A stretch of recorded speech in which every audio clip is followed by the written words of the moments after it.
Hello, I am Dr. Nandan Yardi in Pune, and I am trained epileptologist, and I have been trained in difficult to treat epilepsies and pre-surgical evaluation of epilepsies. We run an epilepsy surgery program and we have operated large number of patients with very good results. Also, we diagnose different types of epilepsies, classify them properly and give appropriate treatment that gives best results in epilepsy. Epilepsy is a disease of the brain in which one gets recurrent fits or seizures. A seizure is a disturbance of brain electrical activity in which there is excessive excitation of the neurons. When a large number of neurons start getting excitable, then what happens is that it causes dysfunction in the brain. Now this may lead to loss of consciousness for a short while or longer. Motor activity in which one starts jerking, makes tonic movements of the limbs and maybe also starts jerking the limbs. Now this tonic-clonic jerkings along with loss of consciousness is what popularly is known as a clinical seizure or a fit.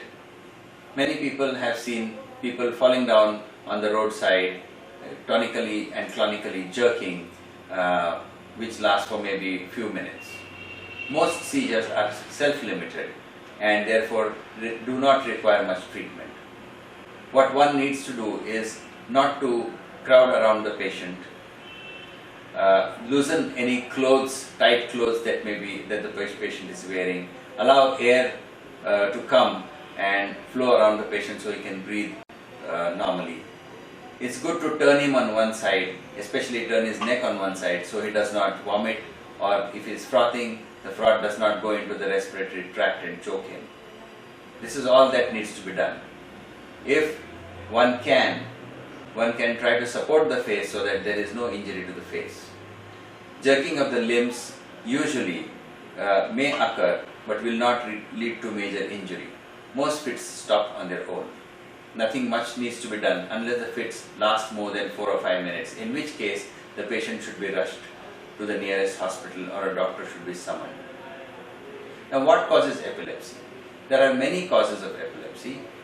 Usually, if we begin as the child is growing in the mother's womb, if there is an abnormal development of the brain, then this can lead to epilepsy sometime later in life. The birth process may be difficult in some other children who are born, and during this time there may be lack of oxygen, and this lack of oxygen causes baby not to cry immediately after birth, and that leads to damage to the brain. This can cause fits either immediately after birth or later on. Once in a while, children get infections of the brain such as meningitis or encephalitis, which may lead to high fevers, coma and then fits.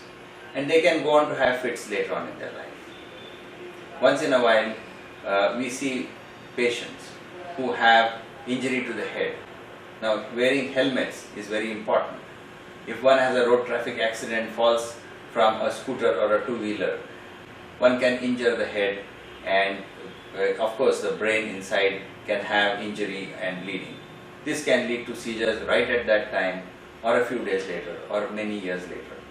So this is a very easily preventable cause of epilepsy. Therefore, everybody should wear helmets.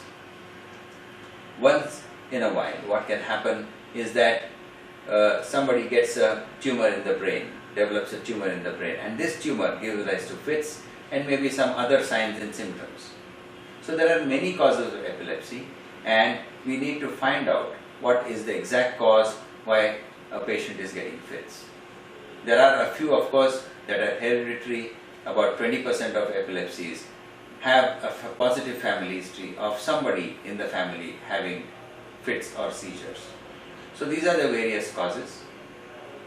Often people have mistaken epilepsy for God's wrath or some kind of a curse, and so there are a lot of false beliefs.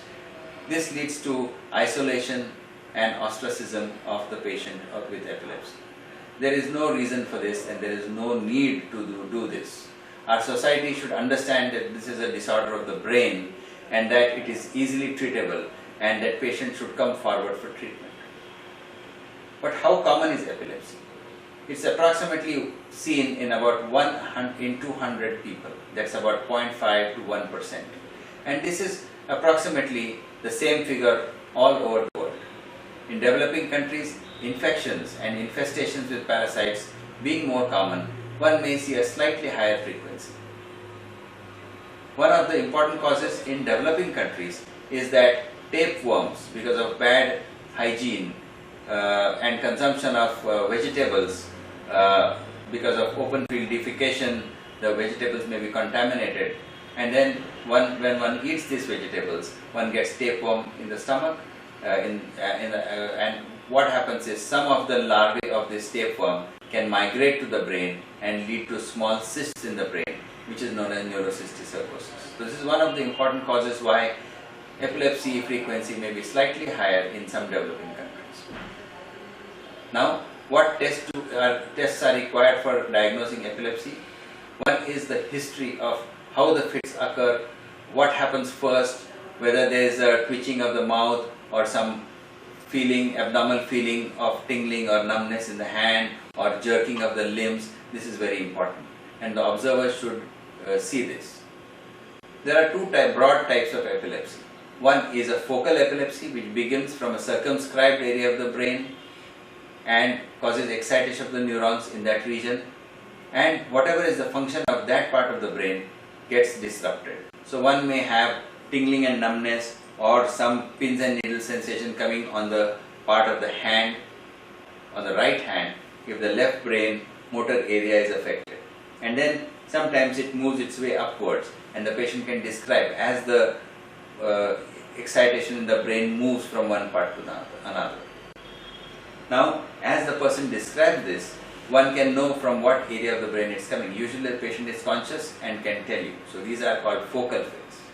Once in a while, a patient's focal fits can initially get a symptom such as a rising sensation in the stomach, that kind of fear, and then after some time he loses consciousness as the fit spreads in the rest of the brain, and then it's only the onlookers who can tell us what happens. Usually they start moving their face on one side and twitching one hand. So these are all focal fits where only one side of the body or one part of the body has disruption of functions.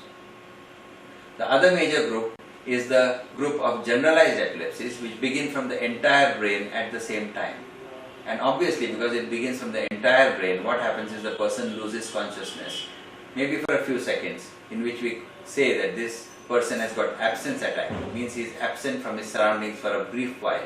As I am speaking to you, if I just break and become blank, this is like an absence attack. But sometimes it is more prolonged, and the person may fall to the ground, he may have jerking and stiffening of the limbs, and this stiffening jerking can continue for a while. He may have frothing from his mouth, he may bite his tongue. What people should not do is try to insert something into the mouth if the tongue is not already bitten. Usually in many countries, they either use a spoon or a hard object to put in the mouth and try to open that clenching. This causes more damage than would be caused by the fit. So these are the two broad categories of fits. The test that we do to diagnose epilepsy is known as an electroencephalogram or EEG. And EEG is a test in which small electrodes are put on the surface of the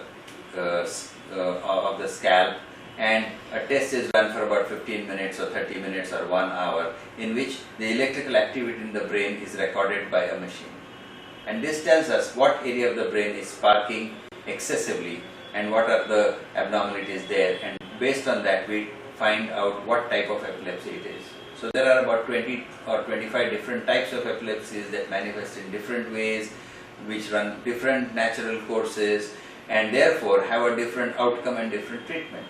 Not all medications for epilepsy are useful in different types of epilepsy, so one has to choose. Sometimes we do imaging of the brain to know how the brain structure is or whether there is some abnormality in the structure of the brain, for which we do usually magnetic resonance imaging that is known as an MRI. And a high-end MRI will usually show the smallest of the defects.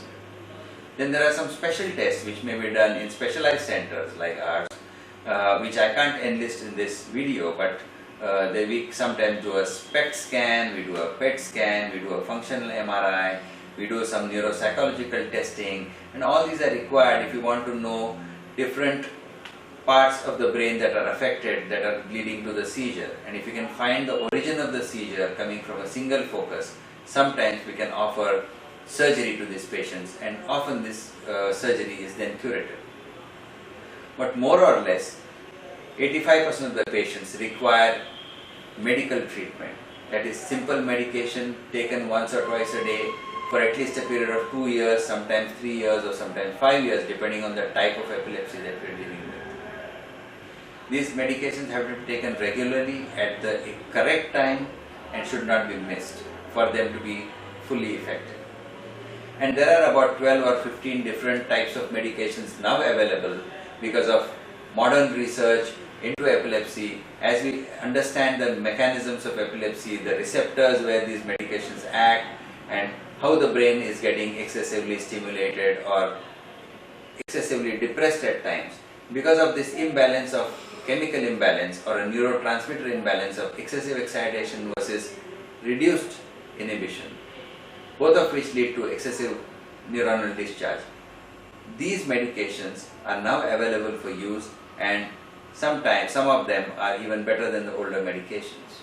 The older medications were effective, but sometimes not very well tolerated, and they had their side effects. Some of the newer medicines are equally effective and are much better tolerated and can be given for longer periods without major side effects. So, in general, epilepsy is a disease that can be easily controlled with proper medication and proper treatment. We need the correct diagnosis, correct classification, and then either it's 85% of the patients will be well controlled on medication that they may have to take for 2 or 3 or 4 years, and then the medication should then be gradually tapered down with the instructions from the doctor, and one can even stop the medications. Many patients, 60 to 70%, may be completely controlled or cured and go off medication. There are others who might have recurrence of seizures after stopping medication and requires few more years of treatment. As I talked about, some patients who have a single focus which can be demonstrated by pre-surgical evaluation, and if they have a single focus which is not in an important area of the brain, this can be removed by operation. This operation may last for about 3 or 4 or 5 hours. It's a major surgery, but then it can cause the epilepsy to disappear, and it can make a drastic change in the lives of the patients. Of course, the patients who have epilepsy surgery successfully are usually required to take the anti-epileptic medication also for a few years. However, instead of taking 3 and 4 medications giving rise to more side effects that they were taking before, they may need to take only 1 or 2 medications, that too on a smaller dosage with much reduced side effects and with much better outcome. So the message is for patients and for people out there who have relatives who have patients of epilepsy, you should come forward for treatment. Our major problem is that there is an 80 or 90% treatment gap in the whole world, including the developed countries, where patients try to hide their epilepsy. They want to hide their epilepsy, they feel that the person will not get married. There are social issues. The person hide the epilepsy because they feel that they cannot get employment. There are teachers who will ask the parents to remove the child from school till the epilepsy is treated and then only send them back to school. There are other people who feel that epilepsy is infectious, so they can't sit with the person with epilepsy. All this is all myth. It can be treated very easily, and one should come forward for treatment and get the appropriate treatment and feel better. People with epilepsy can lead normal lives, and it's the society's responsibility to involve them in our society for gainful employment and for a positive input to the society.